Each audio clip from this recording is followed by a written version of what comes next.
What do we do? We haven't seen... Oh, there she is! Quick, let's see how she's doing. Ah, so sweet. Well, the good news is that she's still conscious. Hey, why'd you drop her food on the floor like that? Are you okay? That's really not like you. Anyways, we can talk about this later. We better make sure she's alright first.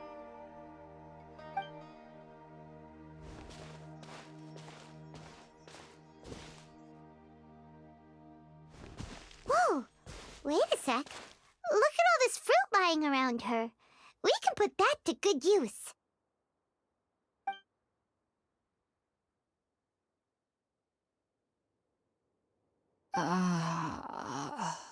Who is there? Tighnari, is that you?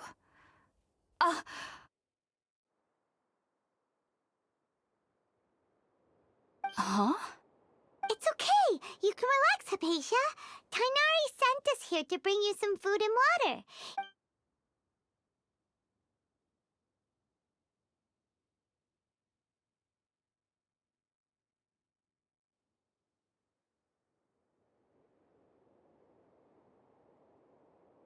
I see. So, you're friends of Tighnari. I apologize for all the trouble I've caused you. I'm grateful that you came so quickly to save me. You even brought all this fruit. Well, actually, we didn't bring the fruit. It was already here when we arrived. We were kind of wondering about that, actually. When we found you here, there was all this fruit lying around and even some juice dripping from your lips. How did you end up like this anyway? Oh, really? I seem to understand now. All the fruit was likely from my, neighbor. Must have come by and saw me like this. Your neighbor? You mean there's someone else living nearby?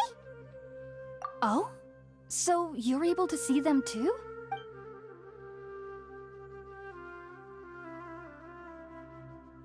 Wait, hold on a second, Traveler. You say that before we arrived, you saw some mysterious creature and suddenly had a strange dream?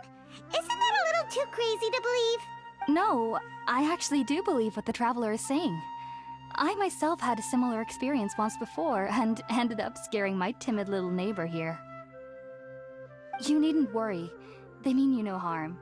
They only dragged you into the dream because they hoped to buy themselves a little time in order to scurry away.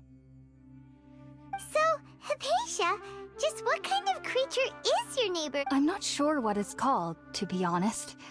But I do know that they have some sort of deeper connection with the Dendro Archon. I know this because the first time I saw them was also the exact day my consciousness was able to form a connection with Irminsul. Even after I opened my eyes and stopped meditating, my heart was still pounding, and my mind was racing with all the knowledge that I had touched. And at that very moment, I suddenly noticed a small figure at the opening of the cave. In my curiosity, I began to walk over to the creature. They must have already been used to me living in the cave, because they didn't seem to mind me approaching them. They just kept doing whatever they were up to. It wasn't until I crouched down next to them that they suddenly realized that I could see them.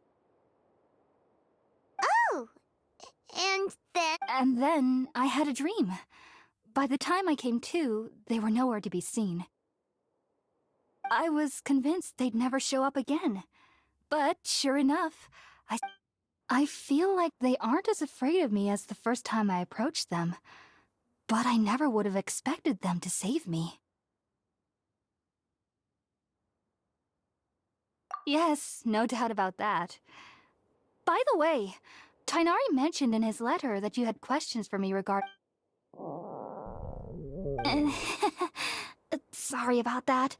Sounds like just drinking juice still isn't quite enough for my stomach. Well, if somebody hadn't dropped the food earlier... Anyway, looks like we'll need to prepare something ourselves. Besides, Paimon's getting hungry too. Let's eat first and talk. All right, we're up, traveler. Today's menu will feature. Sounds good. I've never tried any.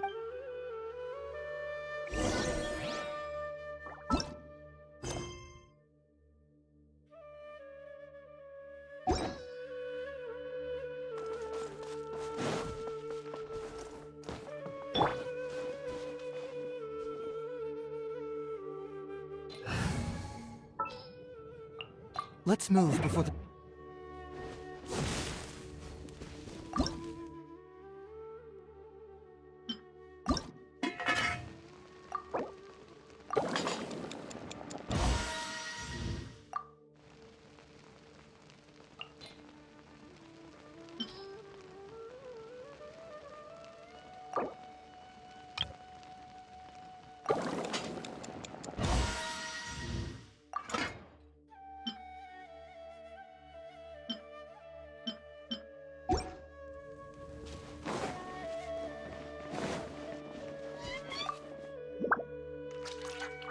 Are you already finished cooking?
Are you already finished?